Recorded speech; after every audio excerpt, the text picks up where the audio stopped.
No, you don't. You, shorty that ran into my fiance car. It's something different about him, and I know that he has a girl, but everything about him just says that he's supposed to be mine. Like, I can honestly feel it. Man, I see you out here doing big things, man. Being here with you was really making me happy. I felt the same way too. When I get home, I got a lot to handle. You do too. I know you got a man. You have a whole fiance at home, remember? Girl, did he hit you? I already knew how this little thing between us was gonna end. Can I be cooped up in this dirty, dingy ass motel room like this, bro? This right here, this is our reality. You both knew that this wasn't gonna work. We got something special. I have to save myself. Don't touch me again. You know what's happening. Get out! All my life, I've been waiting for somebody to save me. I knew that it was gonna be you. Oh, I can't seem to let you go.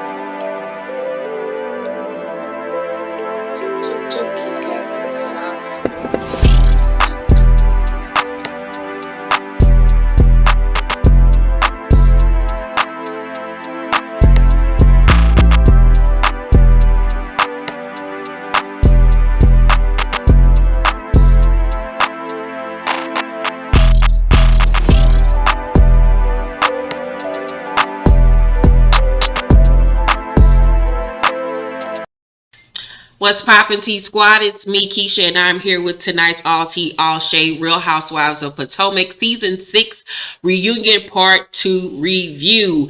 As you saw in the beginning of this video was my trailer for my upcoming film, Paper Heart. The St. Louis premiere will be December 4th, and then we'll be having a premiere in Detroit, December 11th. The information for tickets for the Detroit premiere is down below in the description box. After that, it'll be available on Tubi and IMDb for you all to watch. I'm debuting the boobs today.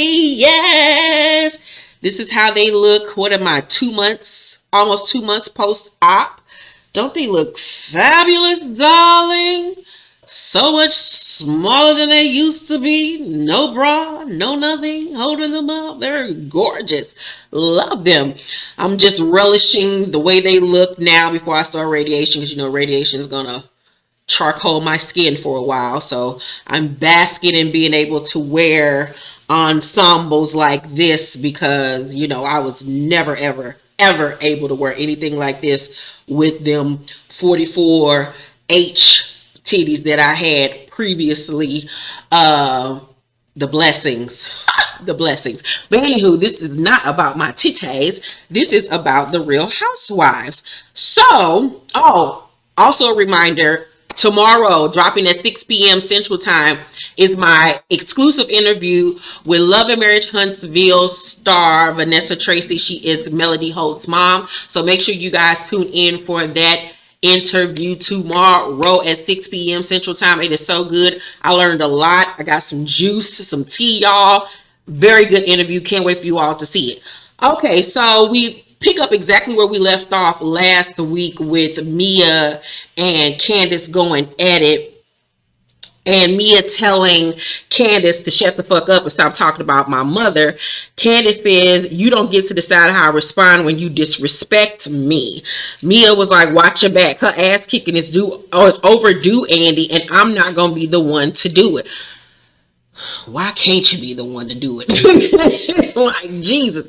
Candace like, are you gonna kick my ass? Are you gonna kick my ass? Doing that same shit that you did last season. You gonna drag me? You gonna drag me, Monique? And then you got dragged, and then you wanted to go to the popos like the snitch bitch that you are. So stop it with the foolishness. So Karen was like, you know, are you stepping out into the streets talking to people this way? You said you wanted me to burn in eternal hell. Do you not understand? It has to stop. Me and Gizelle have been dicing each other for 6 years, but we don't cut to the bone. Candiace was like, yes, you do. Wendy was like, you said she had an STD. So I was like, okay. It became abundantly clear with the second part of this reunion that Candiace and Wendy came into the reunion saying they was gonna have each other's back no matter what. And I was like, okay, I see where this is going. I do agree that the other ladies do talk about each other. They have gone too far. I think what the thing is with Candiace is that even when she's wrong, she doesn't want to admit that she's wrong. She sticks in it, and it's her voice. It's her voice that makes it 10 times worse, because Candiace has a very strong, assertive, gut-wrenching tone to her, where when she talks to you crazy, it's literally her talking to you crazy. It's not like us going back and forth, going and shooting the dozens against each other and saying little slick shit. She says the shit with venom and malice to the point where you like, this bitch want to fight me, or this bitch want to like shoot me or some shit. So it's her voice, I think, more so than anything. And then the fact that she says so much foul shit, and she knows she can't fight, knows she ain't gonna fight, and knows all she gonna do is go to the police and file a motherfucking complaint. I think that's the other thing too. Like, she goes just to that other side, to the brink, you know what I'm saying? And she doesn't regret anything, and she stands in her bullshit, whereas at least the other women can say, you know what, I was wrong. I went too far, or whatever the case may be. She don't give a fuck. She don't give a damn. And I guess, that might work for her in the reality world, but not in the real world, because I don't see a day where I will see footage of Candiace talking shit like she does on this show to people out here in the streets. She would never, because she knows she would literally get her ass beat. So Candiace then goes on to say, you made a t-shirt making fun of your friend's tax problems to Gizelle. She says it's about Gizelle when she wrote, wore a t-shirt with raised tax issues on the back, which was fucked up. She was like, then she called you a broken whore. That shit's still funny to this day. Andy was like, we got a lot of comments about you body shaming. Wendy was like, Ashley said Mia's vagina was beat to a pulp. Candiace was like, but somehow it's different. It's not any different. It is the same. Like I said, I think that is Candiace's tone of voice that really makes her shit worse than everybody else's. I really honestly believe it. So, and not to say that she is worse than anybody else, but I feel like that's why us, the viewers, feel like her shit is more worse, because of the way that she says shit. Like, her tone of voice is so loud and authoritative and aggressive and just like all bark and like she really gonna do something, whereas the other girls, they talk shit, but it ain't her. It's her voice. I'm telling y'all, it's her voice. So Andy was like, have you considered anger management, and why did you throw lettuce at Mia? Candiace like, when I feel I'm being bullied, I'm gonna respond. But the thing is, nobody's bullying you on this show. A lot of times you start shit and then want to pull out that goddamn napkin when shit go too far. That's my issue with Candiace, because what happened on that couples trip, you started it with Mia. You started it. You came in on 10. You wanted all the smoke, and you got the motherfucking smoke.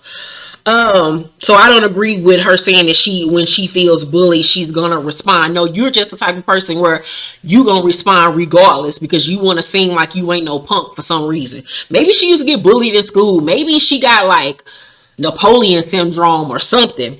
So Andy says to Wendy, as her friend, where do you stand about her comebacks? And Wendy says, I think when she says it, she sticks the landing.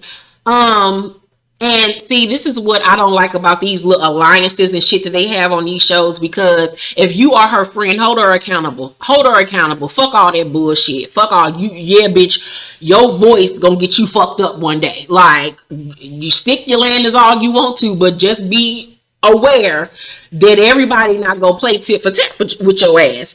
So, Candace was like, so should I not stick my landing to spare the feelings of people in this group? Karen says, Candace, if you keep going, you might not have to spare anyone's feelings. We might just tune you out. And that's what they're going to end up doing. They're going to push her out the way they pushed Monique out. I bet you that's what they're going to do if she continues on with this behavior. They're going to try to ice her out of the show. Of course, Candace acted all hard like she didn't give a fuck. She was like, do what you got to do, basically, then tune me out and walk away or whatever. And going back to when she was like, should I not stick my landing to spare the people, to spare the feelings of people in this group? No, I don't have any issue with Candace talking shit to people and taking up for herself or reading the motherfucker. But my thing is, you don't want to spare nobody else's feelings, but then you want to cry when somebody cut your ass to the white meat. You want to cry then. So it's just like, if you gonna be that bitch all the way around. Like, you don't be sitting up here crying. Don't be sitting up here calling police. Don't be sitting up here calling Chris. Don't be sitting up here calling your mama every time something bad happens. You want to talk shit like that, be able to take it when the shit is handed back to you. So Karen was like, no one is going to stand in the line of fire of your abuse with the tongue. Gizelle was like, there's never been an altercation between us. Candace like, with you, but you did walk your friend Robin in Ashley's restaurant to get in her face. And I was like, about time somebody brought that shit up, because we all know how that shit went down, and how last season I kept on bringing that instance up, how they tried to sit up there and paint Monique out to be this monstrous villain that just likes to attack people, when Robin was the first person on this show to actually get physical with anybody, with her big muscular wide back ass looking like she played for the fucking 49ers. So Gizelle told me, I didn't know what Robin was going to do. Bitch, you're a fucking lie. You knew exactly what the fuck she was going to do. Stop it with the foolishness. So Candace was like, I'm very aware of myself. You all are not aware of yourselves.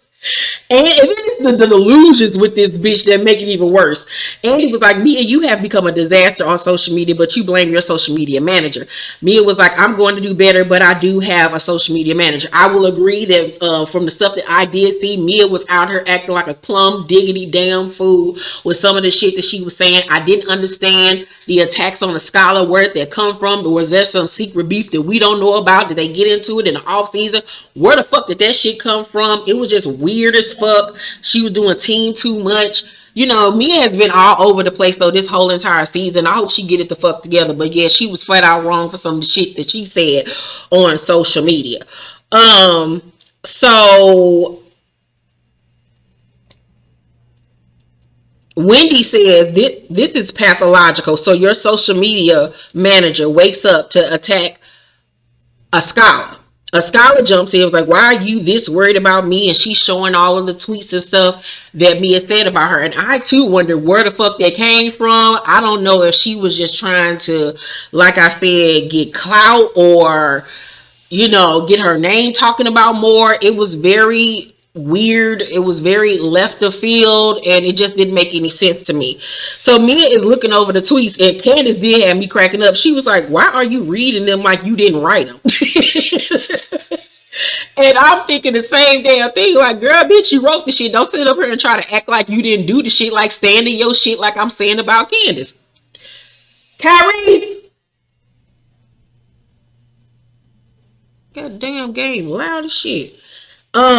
So Andy was like, you said Mia was classist, but the only one showing signs of classism was you and Candiace. He says this to a scholar. A scholar was like, because every time we were together, she brought up how much she makes. It's tacky. That is very tacky. I look at Mia as like one of those people that, you know, grew up not having much, and now that she got something, she just don't know what to do with herself. She's very new money. Yeah, it is tacky. Like, don't nobody give a fuck. Everybody on this show got money. Except for Robin. But well, girl, calm down. Like, don't nobody give a fuck about how much you make a year. So Mia was like, I won't do it anymore. I'm not going to worry about these girls or whatever. Girl, you going to still worry about these girls. You going to still get the story wrong when you say shit. And you going to still be tacky as hell when it comes to telling people how much you make. Girl, hush the fuck up. So Andy was like, thanks to Scholar. Thanks for having you out here. And I was like, well, goddamn, that was quick. What was the point of a Scholar being there? So Mia even said, y'all brought her all the way here to say 2 sentences. And I was like, exactly, like, that was a waste of time, energy. It didn't even make sense for her to be there. So now that the cameras are, the cameras are not down, but they're not filming for the actual show, you see Candiace pleading with Gizelle about her case, about her not being wrong for the way that she talks to people. So then you see Wendy going into Candiace's room to check on her to see if she was okay. And Candiace was like, my responses are harsh. If you leave me alone, we won't have to go there. No, bitch, you're a pussy ass hoe. That's what the fuck you are. Because once again, in real life, without security around, without cameramen around, you ain't gonna have all of that goddamn mouth, bitch. You're just not. You're not that girl, bitch. You're literally shaped like Mighty Mouse. Tom and Jerry in this bitch. You're Tom, or whichever one was the fucking mouse. You're the mouse girl. Stop it, Whoville. Stop it. So Gizelle and Karen segment come up, and Andy was like, what did you mean about Giselle's fiery box? And Karen was like, I got that from the blogs, child. So Candiace says, it means you have an STD. Andy was like, there was something on the blog saying you had an STD. And Gizelle was like, there's so much in the blogs. And Wendy was like, oh really? Let's disregard them then, though. And everybody laughed, because one thing I can say about Wendy is she catch these girls in their contradictions. She stay on their asses, and Gizelle and Robin cannot take Wendy at all. When it comes to a verbal spat, they're going to lose every time, because she's going to eat them the fuck up. So Robin was like, the same blog that said whatever about Eddie said it about Gizelle, but she brushed it off and didn't care. Wendy was like, well, earlier Robin said we couldn't police how people feel. Next question. And I was like, exactly. See, Robin is all brawn. You know what I'm saying? She lifts weight. She drinks protein shakes. You know what I'm saying? She watches her weight. She's cycling every day. She's going to Soul Cycle. She's running. She's all brawn. She's really not brains. And that was apparent when her children were failing in school throughout this season. So, shit just goes over Robin's head. Stay off the steroids, sis. So,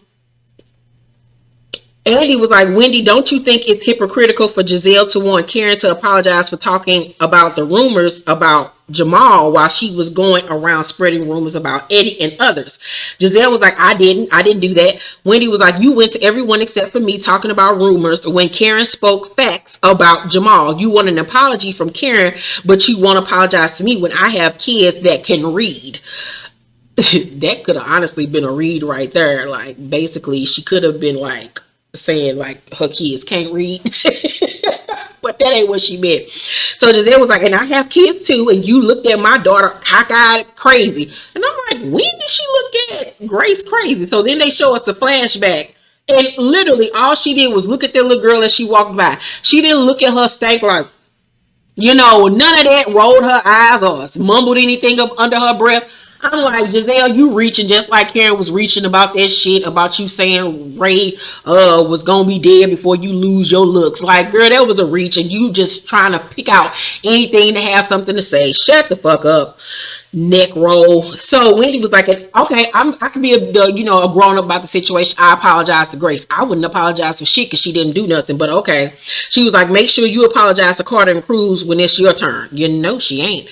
So Gizelle tears up when she says that Karen got up and hugged the girls because Andy wanted Gizelle and Karen to both say something nice about each other, and Gizelle really respected the fact that even though they were in a bad place, she still showed love to her daughters. And that was the first time you ever seen Gizelle ass get choked up. I was like, that bitch do got a heart. She ain't the Tin Man. So Karen was like, don't make me cry. She was like, the one thing that binds us is motherhood, and you're a phenomenal mother. And then they hugged, which was cute. A lot of viewers were saying they tired of Gizelle and Karen going back and forth. I disagree with that. I love them going back and forth. I love them, you know, their verbal spats with each other. It is legendary. I want it to go on and on forever. I like to see them kiki with each other as well. I want to see it all. I want to see it all between them. I want to see them be the frenemies that they are. So it's the Ashley segment, and Andy was like, Candiace, why do you seem to relish being so nasty to Ashley about her postpartum body? Candiace says, I relish being nasty to someone who has been nasty to me. Gizelle was like, you know, I was offended. She just pushed out a human baby. And Candiace was like, so what? That's the shit right there. That's the shit right there. That's the shit right there. Bitch, you gonna say so what about me having a motherfucking baby? See, this the shit that would have got her leaped on. I would have jumped on her ass. Like, bitch, don't you ever say so what about my motherfucking kid, bitch. Because Lord knows, when that girl have her big sprout nose ass baby, she gonna catch hell. She gonna catch hell, baby. She's going to catch hell. So, where was that at? Andy was like, do you consider what Michael said body shaming? He asked Ashley this, and she was like, you know, and when he asked that, Candiace was doing all of this, like, like, I'm happy you brought it up. And Ashley was like, I'm gonna need your Bob to stop weaving, because he wasn't saying it offensively. You purposely said it offensively. I don't think that he was trying to say it offensively either. I just think that Michael is an asshole, and of course she was going to stick up for him in that moment, even though I would have kept it a buck. Yeah, what he said was fucked up, because he wasn't trying to help you. He was actually trying to, like, literally body shame you into getting your shit together. You know what I'm saying? And it was fucked up, and it was honestly fucked up what he said to her. So Candiace was like, get over it. I'm a black woman, and you made comments about my hair being dry. You have privilege being a lighter skinned woman. I'm like, no, we not. No, we're not about to do this. No, we're not about to do this. When you sat up there and called that girl big forehead, your wide body ass, your big face ass, but then when she say something about your hair being dry, now she's a colorist, and now she has privilege because she's light skinned. So because she's light skinned, you can talk about every part of her body, but then when she hits you back about your hair being dry, she didn't say nappy, she said dry. Now it's all about light skin versus dark skin. Girl, if you don't have several motherfucking seats and try again. So Ash was like, you take the conversation between us to always be about color, which is not, but she used that as an excuse. So Ash was like, you called me a slave. I'm like, exactly. Like, come on now, bro. So Candiace was like, no, I didn't. I tweeted a few years ago that Michael was an overseer. Well, bitch, do you not know the definition of overseer? Fuck out of here. And once again, she act like her husband ain't white. I don't know if Candiace thinks that Chris is a black man. What the delusions? So she was talking, earn your check somewhere else. Ashley's like, girl, I earned my check before you set your ass on this couch. And I was like, you better read, Ashley. And I don't even see it for none of these hoes except for Karen. So Candiace was like, you have done really fucked up things to me. I'm not gonna cry. See what I'm talking about? Anytime somebody get her ass back, I'm not gonna cry. I can't forgive that. You're still friends with this person. So she not supposed to be friends with Monique because she whooped your ass? Girl, have several. So Andy was like, are you upset with Karen because she's still friends with Monique? And of course she said yes. That just goes to show how childish she is. So Wendy's segment comes up and Andy says, Gizelle and Robin, why are you trying to police her body? Robin was like, I thought she looked beautiful. We're just saying, hey, we see a big change. That ain't how you said it, but all right, girl. So Gizelle was like, it was like we were with a new castmate. And I will agree that Wendy came back on some pop lock drop it, you know what I'm saying, acting like she on spring break or whatever. But I feel like she was feeling herself because she got her some new titties and some new ass, and she didn't know what to do. Much like how Mia talks about her money is very much like how Wendy acted when she got her body done. Like she didn't know what to do with herself, and she was just, you know, doing team too much. You know what I'm saying? So Eddie and the Eddie whole situation comes up. And Andy was like, who had heard these rumors about Eddie? Everybody raised their hand except for, I believe, Candiace. She said she had never heard these rumors before. Robin was like, it was on a non-credible blog. See, once again, ding, ding, ding, ding, ding. Shit don't register in Robin's brain because You're now saying that this blog that broke the story on Eddie is a non-credible blog, but you also said this is the same blog that wrote the story about Gizelle having an STD. If this is a non-credible blog, then why did your friend bring this shit up on the show? If it's non-credible, what was the point of her bringing this shit up then on the show? Y'all don't think y'all lies through. Gizelle, you need to get another Robin. Literally. If you supposed to be Batman and she's supposed to be Robin, bitch, you need to replace her ass because she's dumb as fuck. It's all them steroids her ass pumping in her goddamn veins. So Wendy was like, why would you bring that lie to the show? Exactly. Like, if you know it's a lie, if you know it's a non-credible source, then what was the point of bringing it up several times on camera? So Gizelle was like, I wanted to see if you were okay because I've been there. Ashley's been there. I said it was, none of it was true. No, bitch, you tried to make her your storyline for the season and it backfired. So Wendy was like, she said, I don't believe it. But then in the same breath, she said, it makes me think whether the plastic surgery is to overcompensate. What type of woman are you to say a woman has surgery to keep a man? You had a whole tummy tuck. Did you keep Jamal? And baby, the shit went off. I was like, girl, this is what I be talking about. They cannot handle Wendy in her mouth. See, that's how you read a bitch. That's how you read a bitch. And not want to incite violence. You know what I'm saying? Candiace, on the other hand, bitch, you want to burn her at the stakes with the shit that she said and the way she said. So that was reunion part 2. Shit is going to continue to heat up next week. This actually was a good part 2 to the reunion. Most of these 4 episode reunions, sometimes we were like, oh, they could have kept that episode and just skipped it. But honestly, this was a really good episode. And it seems like next week's episode is going to be equally as good. And then, you know, the 4th episode is when Nicki Minaj joins the girls and takes over as host. Yeah, so that is my review. Hope you guys loved my dress. It's from Pretty Little Things, by the way. The shoes are from Pretty Little Things as well. These earrings are from Etsy. Yes, watch, Coach, bracelet, Versace. Yeah, and if you ask about my lip, it's by Artist Couture. Artist Couture. Go to artistcouture.com. I have on several different shades to get this nude shade with a brown lip liner. Yes. So, like I said, tomorrow my interview with Vanessa Tracy from Love and Marriage Huntsville will be airing at 6 p.m. Central Time. I'm so excited. And then after that, every week leading up to the St. Louis premiere of Paper Heart, I'll be doing interviews with the cast. I can't wait for you guys to meet everyone, to learn their personalities and their roles. Love you so much. Thank you for watching this review. Make sure to thumbs up this video, like and subscribe, and hit that notification bell button. I love you guys immensely, and I will see you on the next one. Bye.